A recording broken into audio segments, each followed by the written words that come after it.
Hey, Pawn family, welcome back to another episode of the Pawn Leaders podcast. Today, I have a great guest with an incredible software tool for you guys to use. Roeder is the founder of Edgar, a social media automation tool designed to prevent status updates from going to waste. Laura has given talks at conferences like BlogHer and South by Southwest, and has spoken about the value of independent entrepreneurship at the White House. She's also appeared in Forbes, Fast Company, Mashable, CNET, and other major publications. Laura, welcome to the podcast. Thank you, Yigal. I'm excited to be here. This is a new crowd for me. Yeah, it's a new crowd for a lot of people who come on the podcast. It's a business that's been around for thousands of years, but I know that can use what you have to offer. So give me a little bit of background on yourself. You're an entrepreneur. Before we get into Edgar, tell me a little bit about how you got into entrepreneurship and how you started this journey. Yeah, so I've been working for myself for about 10 years now. I started out as a freelance web designer, and then when social media marketing started to become a thing, I jumped on that bandwagon and did consulting and training. And then Meet Edgar launched in 2014, which is social media automation software. So I've been in the social media marketing space for as long as it's been around with various business models. Awesome. So the pawn industry is getting into Facebook at the moment. They're, doing their posts and their pages, and they're trying to get some momentum there because it's a very niche arena and it's very local based, right? Around your store, you want to be able to target 5-mile radius, 10-mile radius. Tell me what Edgar does and how it automates the social media posting and how it makes life just easier for people like a pawnbroker who are very, very busy. They're they're in the store working day in and day out. Yeah.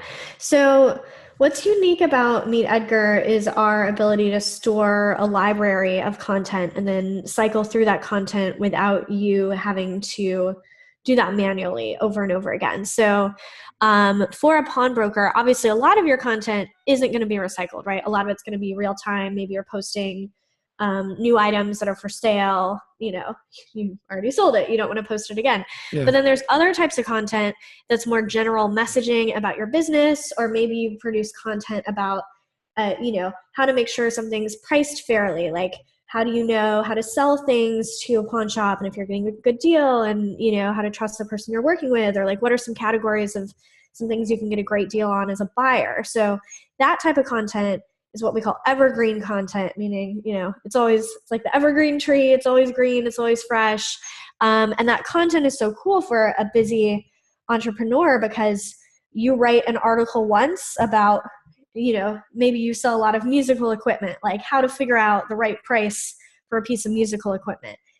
That post is good for years, right? You don't need to rewrite it over and over again. So you write it once, you put it in Edgar, and then that content's going out on your Facebook page, your Twitter account.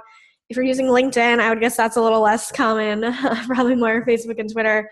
That just keeps going out for you. And you have a whole library of categorized, organized content so that live stuff can be on top. So, the problem with social is it's so stressful every day facing that blank slate. I'm like, what do I do today? I'm supposed to post something. So what's so cool about Edgar, you have content going out every day because Edgar's handling that for you. And then that actually frees up your time. If maybe you're taking some photos of some items and something like that, you can put that on top of what you already have and not feel that pressure that you have to come up with something new every day. Nice. So it's essentially allowing us to post something and have that library of social media posts just in case, like, oh my God, I have nothing today. Let's bring something in. Also, it schedules posts. Is that correct?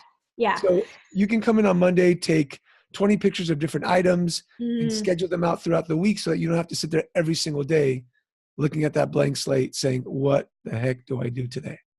Yeah. And, we find, so all of your content, Edgar, is stored in categories, which is something else that is pretty unique for us. And it really helps you jumpstart that thought process of the kind of content that you could come up with for social. So another thing a local business might want to do is, promote other local businesses or things that are going on in the area. And when you start thinking of your social, not just as like, oh my God, it's a new day, it's a new week, what do I do? But like, okay, these are the categories. I'm going to make sure to post, the community events for the week, and then I'm going to post some items Then I'm going to have some evergreen stuff from my blog. It makes it so much easier when you can batch it and you can break it down. And of course, you can use this concept, whether or not you're using the Edgar software automates it for you. But that's just a helpful tip, I think, for any business owner. You can then, it's so much easier to make a list if you're like, okay, every Monday I schedule out the community events for the week. It's so much easier to do that on Monday, get them all done, or, you can have an intern or something do it rather than like, oh, it's Wednesday, what do I post? Oh, maybe I'll see if something's going on in town and try to find it, and just batch your work. It makes it so much easier and faster. Nice. So just Pawn family, listen up. You don't have to sit there and be afraid of posting on Facebook every single day. You can go to meetedgar.com and really find a way to batch the posts, categorize them, and then just schedule them out so it's not overwhelming. Right? Yeah. And so another thing we do just to save yourself a step is we schedule based on categories. So with a lot, if you've used another scheduling tool, a lot of the tools, you have to pick the date and time for every single post, and it's really tedious. So with us, if you're doing this community events thing, you just choose that community events category. So you're like, I want to post a community event 3 times a week.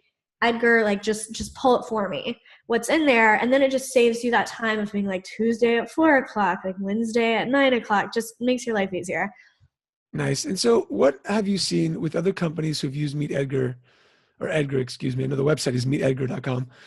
How has it helped them to gain more, fans on their Facebook pages and deal with the content? What have you seen happen for people using your tool?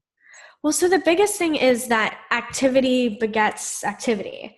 So the hardest thing with social is just keeping up with it at all. And so many businesses, they get all excited. They listen to a podcast like this. They're like, I'm going to do it. I'm going to start updating my Facebook page. And it just takes them so much time that they do it for a week or two, and then it just stops altogether. I'm sure so many listeners can identify with this experience of like, you have something else that comes up in your life and it just goes dead. And the problem with your Facebook page being dead is that no one can like anything. No one can share anything, right? No one can comment on anything. So what we've seen at Edgar is just that activity begets activity. If you have anything to share, you're giving people an opportunity to share it. And even if just a few people share it, that's more exposure for your page. Or if a few people like it, that'll help increase other people seeing something in the future, right? Because Facebook really looks at the engagement, meaning are people interacting with your post, to see if they should show those and other people the post. So just putting in a system for having, and like something is better than nothing. Posting on Facebook 3 times a week is better than 0. Once a day is better than 0 times a day. Maybe twice a day is better than once, but you don't have to go crazy with it, which a lot of businesses feel all this pressure, like I have to create 2 Facebook lives every day. And like, that's not sustainable for most businesses. So yeah, the more, you have to stick with this stuff long-term. You'll build your audience over time. It's not an overnight thing. It can be super frustrating when you start and you're like, no one's reading it, no one's liking it, because it does take time. But then you get that snowball effect where you're adding more and more people. And like I said, like everything is an opportunity for more people to discover your business. Someone leaves a comment, their friend might see that they left that comment on their feed. Like that's the whole nature of these platforms.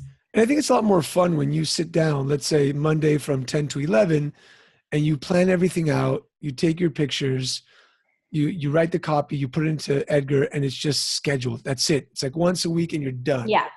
Yeah. And then so what we always preach is, let a tool like Edgar handle sending everything out so that you can go in and chat with people, because that's the fun part, and that's the human part, right? When you are engaging with people and responding to comments, or maybe it's fun for you to take like a little photo or a little video of like some cool item that you got in, and then you freed up your time to do that because you did the hour once a week and just got everything else done. Nice. Love it. So you're an entrepreneur. Obviously, you started this company. You've got employees. It's growing like crazy. The listeners are entrepreneurs who open stores, have employees. Tell me, what was the hardest thing about building Edgar for you when it came to like culture, leadership, and just growing a business? Oh man. So,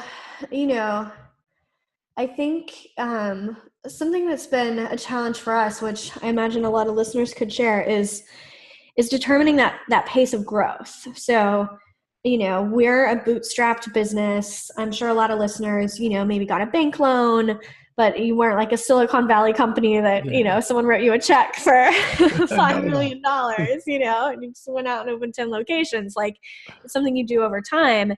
And I'm sure people can identify with this experience of like, when times are good, you want to expand, but then sometimes you expand either with maybe another location or some more employees to cover your time. And then maybe you have a rough quarter after that, and now your expenses are too high. And, after doing this for 4 years, at first we felt like we were hiring too slowly. And we're like, oh, we could have grown the business more if we had hired faster. We shouldn't have been so conservative. Well, often your first year is like when you see this biggest growth month over month. And then maybe you have slow periods after that. Maybe things kind of level off. So, that's something that I've learned is to be really conservative with your hiring, with your expenses. I think it's important like to keep that monthly nut down as much as possible, because you can't predict like they do construction in front of your store. Now no one can see it anymore. And it lasted 9 months and it was supposed to last 2. Just like life is unpredictable. So I think being conservative with that overhead and growing when you feel really stretched, like, okay, now this, if we don't have this other employee, like things are going to fall apart. I think as a small business that doesn't have a huge amount of funding, that's kind of how you have to do it. Love it. Love it. Thank you so much for sharing that. And just kind of my last question, why Edgar? So Edgar was a code name that we were calling the project before it had a name. And so when we're like, okay, this is, we're really going to launch this, like this is going to be a real business. We went through this whole naming process of kind of these like, startup-y names with something about social media in them. And I'm like, oh, these are lame. I don't like any of these. And I kind of thought, wouldn't it be funny if there was a social media scheduling tool that was just called Edgar? Because people seem to remember, like when I'd be like, oh, they're like, what are you working on? I'm like, well, Edgar, but it's not called that. That's just like what we're calling it. Of course, it's not called that. And then a month later, they'd be like, what's going on with Edgar? I'm like, oh, that's weird that they remember the name. But we've been able to have so much fun with the personification of like Edgar the octopus. We always say he manages your social media for you, send it to Edgar, let him handle it. So yeah, I think it's been something that's really helped us stand out. We just couldn't think of a better name. So we're like, maybe we'll call it Edgar. And it's been a good move. Nice. Very, very cool. Well, Laura, thank you so much for being on the show. Appreciate your time. Yeah. Pawn family, remember that like the Facebook posting doesn't have to be overwhelming. You can use a tool like Edgar and go to meetedgar.com to check it out. And that's why I bring on vendors like this, because I want to make your lives easier. So Laura, any final comments that you want to leave the pawnbrokers with?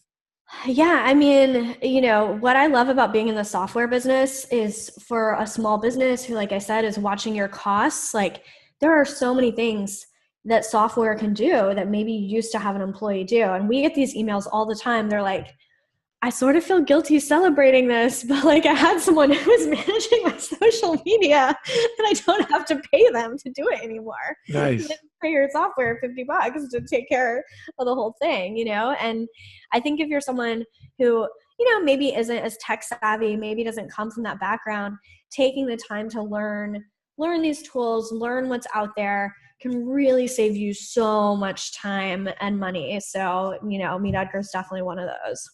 Awesome. Well, thank you so much for being on, Laura. Remember, pawnbrokers, go to meetedgar.com to check out Edgar and see how they can automate your Facebook posting and your social media posting. Also, remember to join us in the Pawn Leaders podcast community on Facebook to keep chatting about this and with any questions that you have. Laura, once again, thank you so much for being on the show. And Pawn family, I'll talk to you soon.